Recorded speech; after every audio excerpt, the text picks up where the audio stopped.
Une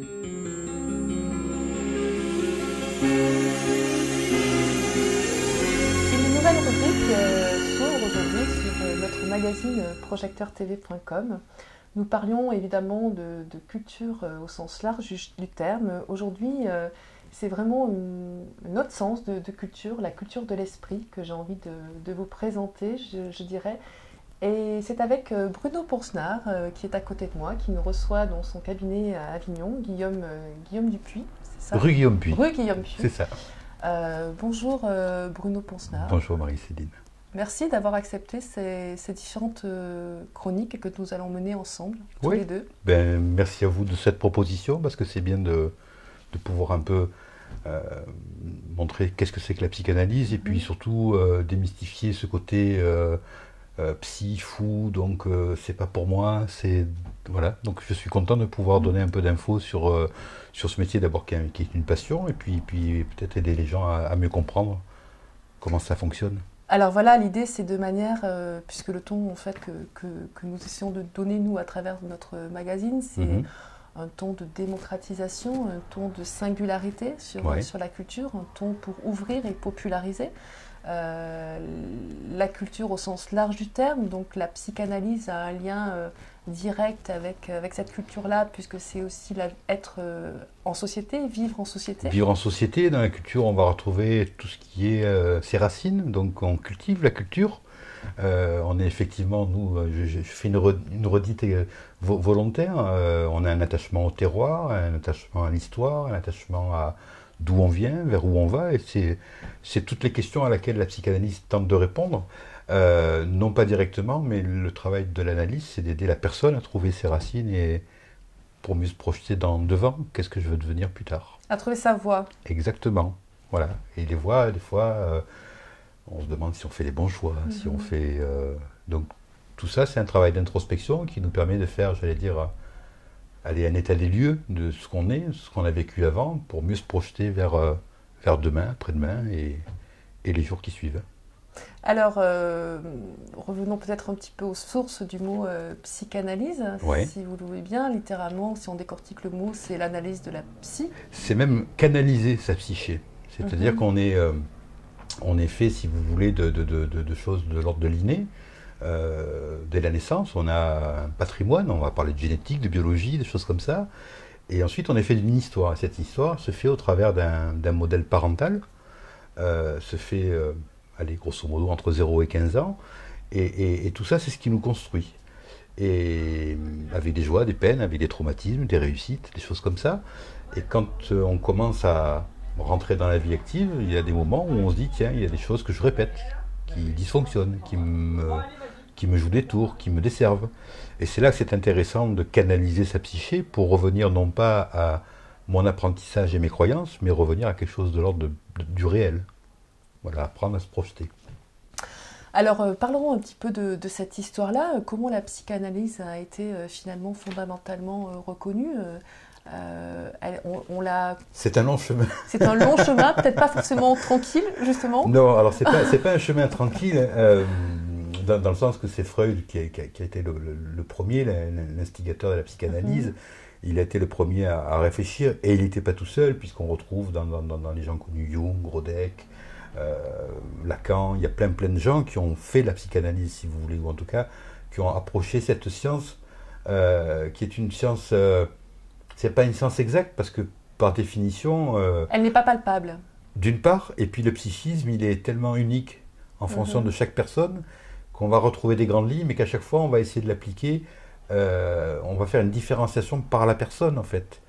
Vous prenez un événement important, les attentats du Bataclan par exemple, vous prenez 10 personnes, il y aura 10 réactions différentes, parce qu'il y aura 10 émotions différentes, 10 façons de le voir différentes, parce que 10 histoires différentes, etc., etc. Donc il y aura le lâche, il y aura le courageux, il y aura celui qui va prendre le temps, il y a celui qui va rester sidéré. Voilà, tout ça fait que, effectivement, en fonction de nos émotions, on n'a pas tous les mêmes réactions. Donc il y a toujours un principe de réalité à un événement, et après, en fonction de notre histoire, de qui on est tout simplement, les choses vont être vécues de façon différente. Et c'est là qu'un psychanalyse va servir d'un guide ou plutôt... de révélateur. Oui, révélateur de l'inconscient, ça c'est un mot qui me plaît. Révéler l'inconscient et surtout aider les gens à trouver des réponses à leurs questions, mais à leurs propres questions. Euh, Il y a un truc que j'ai envie de dire qui est important parce que j'entends, je vais voir un psy, je vais voir, et c'est vrai que aujourd'hui il y a plein de thérapies plus ou moins longues. La psychanalyse fait partie de ce qu'on appelle les thérapies longues, hein, puisque quelqu'un qui voudrait faire un cursus, c'est plusieurs années, hein, donc c'est très chronophage, ça prend du temps. Et il y a des gens qui vont vers les méthodes plus brèves, ce qu'on appelle le comportementalisme, il y a la PNL, l'analyse transactionnelle, il y a plein de sciences comme ça du psychisme. Et il n'y en a pas une meilleure que l'autre, hein. On va vers les sciences qui nous correspondent et quand on sent qu'on est bien et que ça nous aide à avancer, on continue le travail. Et quand on voit qu'on a fait le tour de la question parce qu'on n'est pas rempli de ce qu'on est venu chercher, ben on passe à autre chose. Alors, je ne veux pas vous couper. Gardez Oui. bien ce que vous avez dans votre conscience, même votre idée dans votre conscience, Oui. Bruno Ponsard. Juste pour recadrer un petit peu les choses, on a différentes pratiques Oui, d'analyse du bien psyché sûr, psychologique. bien sûr. On a la psychanalyse, Oui, on a la psychologie, oui. on a la psychothérapie et on a la psychiatrie. Alors, la est-ce qu'on psychothérapie, c'est un terme générique qui va englober toutes les sciences de soins de la psyché. Donc, on va retrouver dans la psychanalyse, on va retrouver la psychiatrie, on va retrouver les psychologues, et on va retrouver aussi des gens qui sont formés en PNL, en analyse transactionnelle, en Rebirth, en Reiki. Enfin, il y a plein de courants, si vous voulez. Et c'est pour ça que c'est intéressant, parce que c'est quelque chose qui est riche. Après, ce que je voulais dire par rapport à la psychanalyse, le psychanalyste n'est pas là pour apporter des réponses, surtout pas. Et c'est pour ça que pour devenir analyste, psychanalyste, on doit d'abord travailler sur nous, parce qu'on n'est pas là pour transmettre nos valeurs, nos croyances. On est là pour aider les gens à trouver les réponses qu'ils ont déjà au niveau de l'inconscient. Et le travail de l'analyse, c'est de sonder l'inconscient, et pas de façon magique, mais au fil des entretiens, il y a des choses qui se débloquent. Il y a des bulles qui remontent comme ça à la surface. Il faut avoir l'image d'une mer. Il y a le conscient, c'est tout ce qui est au-dessus de la mer, et tout ce qui est en profondeur, ben, c'est hors de vue. Et à force de sonder, il y a des choses qui remontent. Et c'est comme ça qu'on avance en analyse. Mais un psy n'est pas là pour vous dire faites ça, ne faites pas ça, séparez-vous. Je prends un exemple que je vois assez régulièrement dans les violences faites aux femmes. J'entends des fois des gens qui travaillent et qui disent tiens, mon psy m'a dit quittez votre mari. C'est pas notre rôle. Et moi, ça m'arrive de voir des gens violents, ça m'arrive de voir des personnes en souffrance. Je n'ai jamais dit à la personne quittez votre mari. Si la dame vient me voir, une femme vient me voir et que ça fait 10-15 ans qu'elle est dans cette relation-là, je serais très prétentieux, moi, en 2 séances, de vouloir lui faire prendre une décision qu'elle n'a pas réussi à prendre. Et c'est pas mon rôle. Au risque de choquer, mon rôle, c'est de la faire travailler sur qu'est-ce qu'elle joue, qu'est-ce qui se rejoue, travailler sur ce qu'est le masochisme, parce que pour rester avec quelqu'un de violent, il faut avoir quand même une dimension un peu maso, etc., etc. Et c'est elle qui prendra la décision, parce que c'est elle qui va trouver les réponses aux questions qui vont être posées en séance. Et c'est ça, comme ça vraiment qu'on avance et qu'on guérit. Alors, est-ce que vous pouvez peut-être nous indiquer la complexité justement des différents comportements de l'humain? Vous recevez dans votre cabinet, donc vous avez un cabinet à Avignon, vous avez aussi un cabinet à Cavaillon, sur Cavaillon, si oui. je me trompe pas. Ouais, oui. Vous recevez donc, comment dit-on, des patients Des patients. Des patients Oui, oui. de différents... Alors, moi, j'ai une pratique un peu particulière par rapport à votre question, c'est que je suis aussi sexologue et que les gens viennent me voir souvent, soit parce qu'il y a des troubles de la sexualité.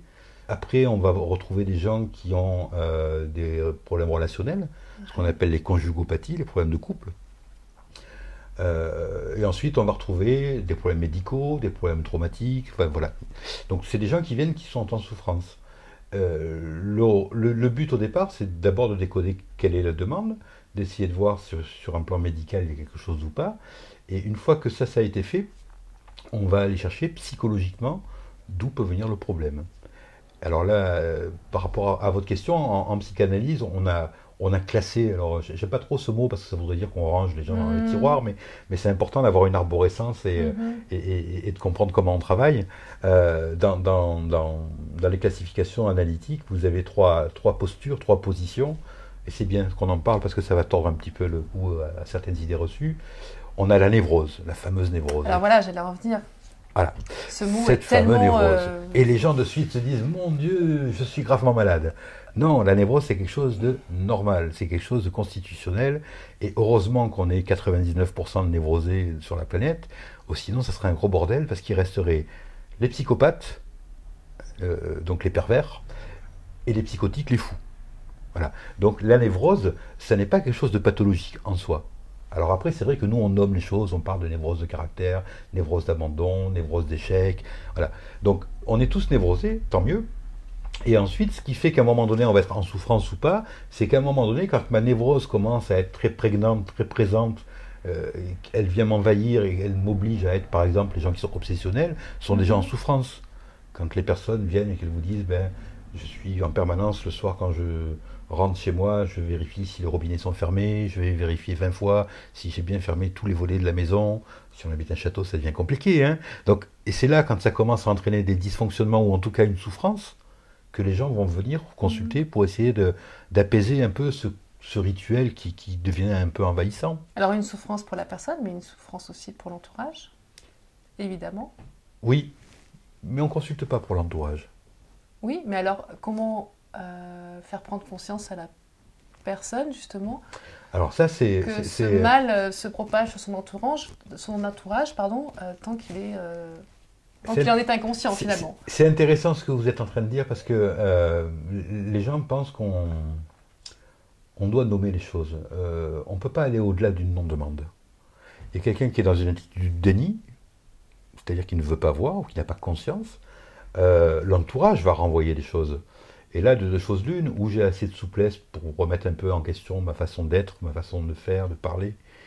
Et je vais peut-être me dire qu'effectivement, ça serait bien que j'attaque un travail introspectif pour voir un petit peu comment je fonctionne. Mais celui qui ne veut pas, il y a un proverbe qui dit, vous pouvez amener le cheval à la rivière, mais vous ne pouvez pas l'obliger à boire. C'est pareil en analyse. Quelqu'un qui vient pousser ma porte, c'est quelqu'un qui a déjà conscience d'une souffrance, de sa propre souffrance, et aussi celle qui va provoquer chez les autres. Parce que quand on se met à dysfonctionner, quand on est en famille, ça impacte forcément les enfants, les parents, le conjoint. Et la deuxième chose dont on parle là, c'est sortir du déni. Ça, c'est très compliqué parce que ça veut dire qu'à un moment donné, il faut vraiment que je sois dans reconnaître qu'effectivement j'ai un problème. Alors est-ce que là, l'ego a un rôle important ? Oui. Oui. Vous pouvez approfondir ? L'ego, c'est-à-dire que la position première qu'on connaît quand on est, dès la naissance, c'est ce qu'on appelle en psychanalyse le narcissisme primaire. C'est les 3-4 premières années de l'enfance. L'enfant est dans ce qu'on appelle le narcissisme primaire. Et le narcissisme, c'est quoi ? C'est tout ramener à moi. Primaire, parce que c'est le premier qu'il vit et qu'il est essentiel et ça le constitue. C'est-à-dire qu'un enfant, avant 4 ans, n'est pas un individu, une personne capable d'être en relation. Il n'est pas sociable, l'enfant. L'enfant, c'est quoi ? C'est un petit nombril, un petit tyran qui ramène tout à lui. C'est moi je, moi je, moi je, moi je. Et il vit le monde dans lequel il vit comme moi je suis dans le centre de ce monde-là, et tout ce qu'il y a autour, c'est à ma disposition. Mon père, ma mère, je te veux plus, je t'aime, je te hais, je veux jouer, je veux plus jouer. Voilà. Et c'est pas parce qu'il est malveillant ou c'est parce qu'il n'est simplement que dans ses envies à lui. Il n'a pas encore conscience. Il n'est pas sociabilisé, il n'est pas encore apte à négocier, à être dans la séduction. Alors il y a déjà des débuts de sourire avec la maman, mais quand même il y a quelque chose de très, très narcissique. C'est très très ramené à moi. Et c'est au fur et à mesure qu'on grandit qu'on va accepter de dire effectivement, il y a moi, mais il y a aussi les autres. Et de temps en temps, mon ego, je vais le laisser un peu de côté. Et au lieu de monopoliser l'attention et l'espace et le temps, je vais aussi le partager.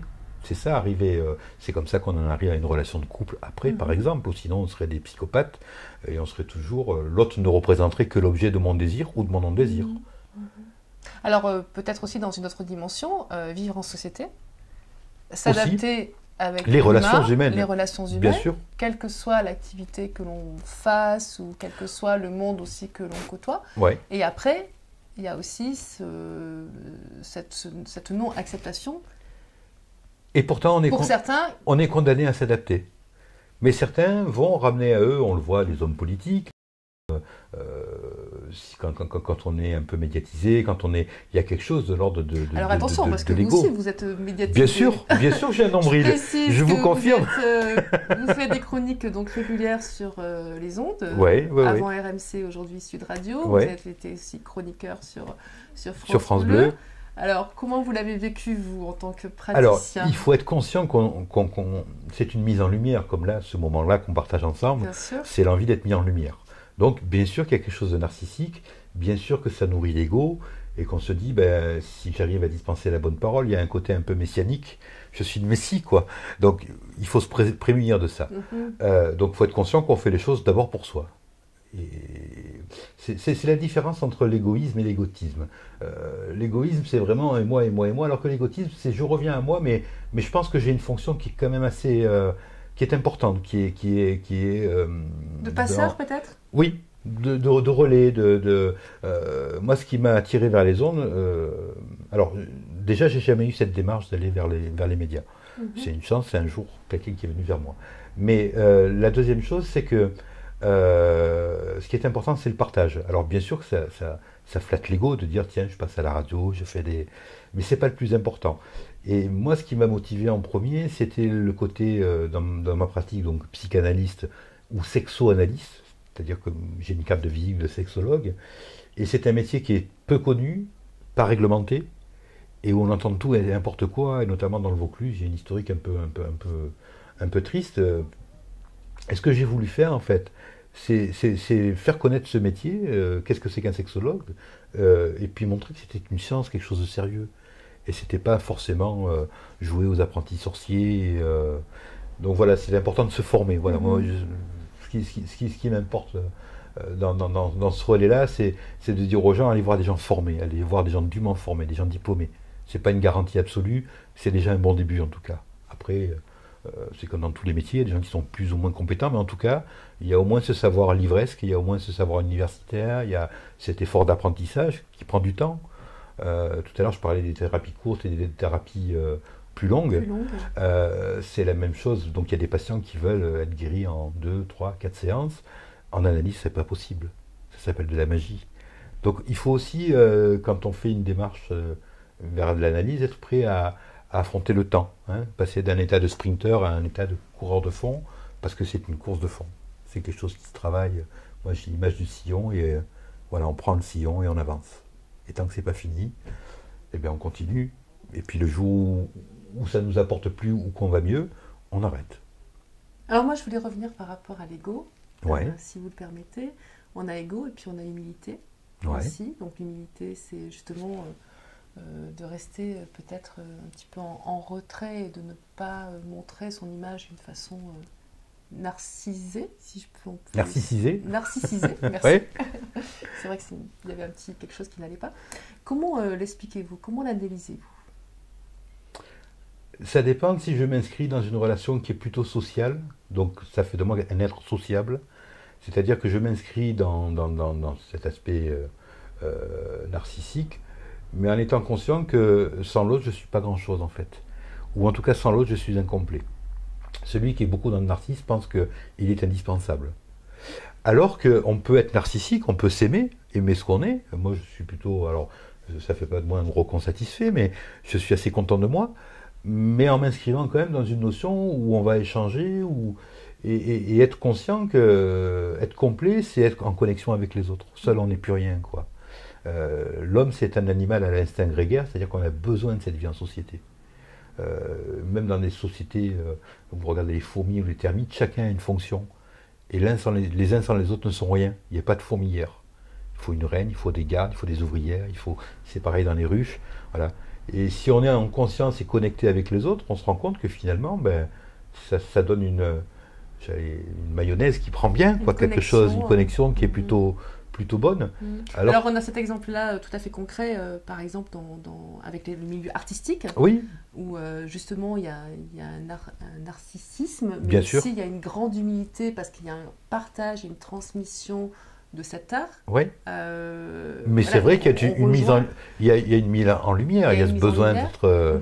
Alors c'est intéressant, je ne donnerai pas de nom, mais pendant le festival, on est allé voir un spectacle d'une humoriste qui a fait quelques chroniques chez Ruquier. et qui termine son spectacle en disant si vous n'avez pas ri, revenez voir le spectacle. Donc sur le moment, j'ai trouvé ça humoristique. Et après, elle nous a agressés en nous disant et si quand vous êtes revenu, le spectacle ne vous a toujours pas plu, ben, c'est pas la peine de revenir me voir, vous n'avez pas compris mon spectacle. Et là, je me dis, cette personne, elle se plante, mais alors, parce que d'abord, ça manque d'humilité, et en fait, elle met en cause le spectateur qui vient et qui la fait vivre. Et il n'y a pas un moment donné où elle se dit. Remet en question. Ah bah oui, parce que dans son spectacle, elle parlait de Ruquier de manière un peu péjorative en disant bon, j'ai pas continué parce qu'ils n'avaient pas compris mon art.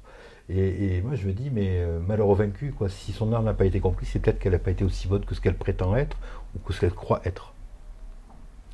Et j'ai trouvé ça super violent vis-à-vis de nous, parce que nous, on est venus bonhomme, on avait discuté dans la rue ensemble, et le spectacle, il y avait des moments sympas, d'autres moins.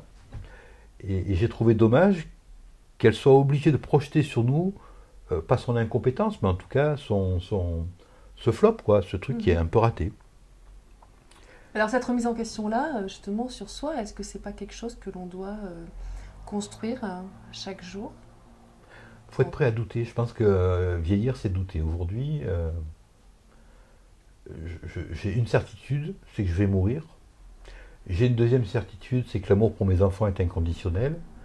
Je pense que tout le reste, je suis capable de le remettre en question. Ça ne veut pas dire que je suis quelqu'un d'indécis, mais en tout cas, je me dis, voilà, je vis une histoire avec quelqu'un, par exemple, ben, c'est tous les jours que ça se construit, c'est pas acquis.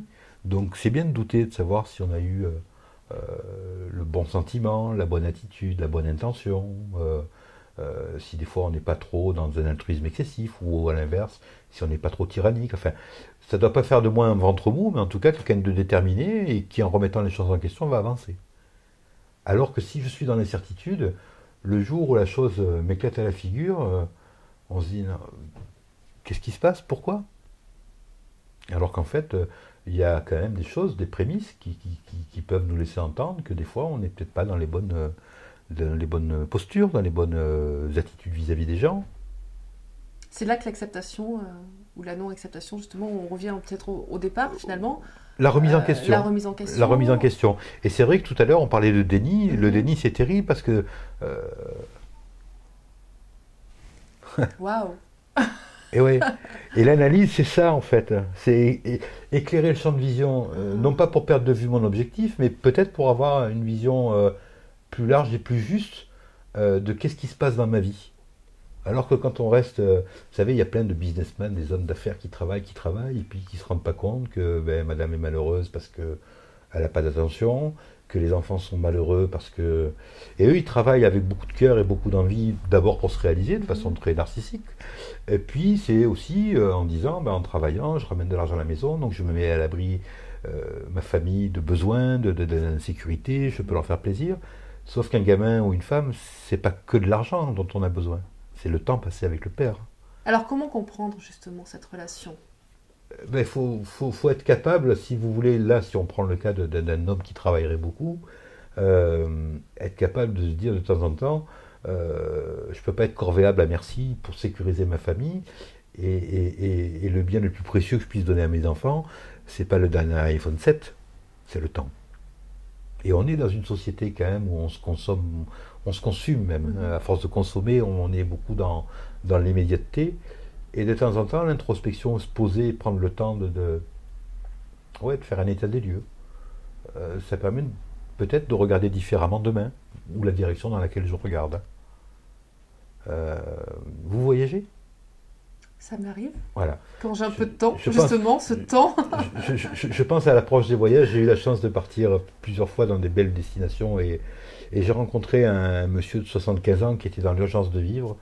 C'était en Polynésie et moi j'étais resté 5 semaines à l'époque. J'avais de la chance, j'avais un métier où j'avais 5 semaines de vacances l'été. Et en fait, moi je suis un contemplatif. Quand je me mets en vacances, je coupe tout, il n'y a plus d'internet, il n'y a plus de téléphone, il n'y a plus rien. Et je me pose à un endroit, et si l'endroit me plaît, j'ai besoin de le vivre, de m'en absorber. Et sur 5 semaines, j'avais fait 3 destinations, c'est Tahiti, juste pour l'aéroport. J'ai adoré Montréal, je suis resté 4 semaines, et j'avais fait un stage de plongée à Rangiroa. Et je vois ce monsieur arriver de 75 ans, qui était là pour 6 jours sur place. En 6 jours, il voyait 6 îles. Et je disais, c'est quelque chose de l'ordre de la boulimie. Donc, et il nous montrait les photos, ce n'était que des clichés. Alors, Wainé, son côté sauvage, Bora Bora et son côté féerique et carte postale, Rangiroa et ses gros poissons, Moorea, et voilà. Et je pense que c'est quelqu'un qui n'a pas pris le temps de vivre. Oui, mais alors après, dans cet exemple-là, est-ce que ce monsieur pouvait prendre le temps, dans le sens du terme pouvoir? C'est une question de choix. Voilà, c'est une question Alors, de choix quand aussi. on a 75 ans, on sait que notre temps est compté. Oui. Donc il y a peut-être une accélération des choses, ou pas. Moi, je pense que au plus je vieillis, au plus je prends le temps. Par contre, ce temps pris, il se ressent vers des choses beaucoup plus essentielles, des choses plus importantes. Parce qu'aujourd'hui, on est plus tous, déterminés. On est tous propulsés par, comme vous le dites, dans une société de Oui, consommation où bien sûr. tout va très vite, où on doit faire du Alors, rendement aussi. Ça, c'est l'environnement.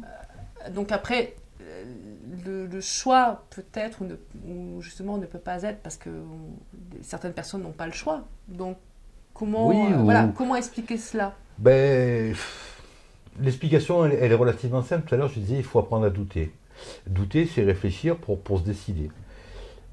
Parce qu'on est dans un niveau dans un monde, pardon je vous coupe, mais non. on est dans un monde avec différentes classes sociales aussi, il ne faut pas l'oublier. Donc Bien le sûr. temps aussi mais je pense n'est pas forcément pris parce qu'on ne veut pas, mais parce qu'on ne peut pas. Alors on ne peut pas, il y a une société qui a changé, alors je vais faire bondir les féministes, ne m'en voulez pas, je ne suis pas un anti-féministe de tout.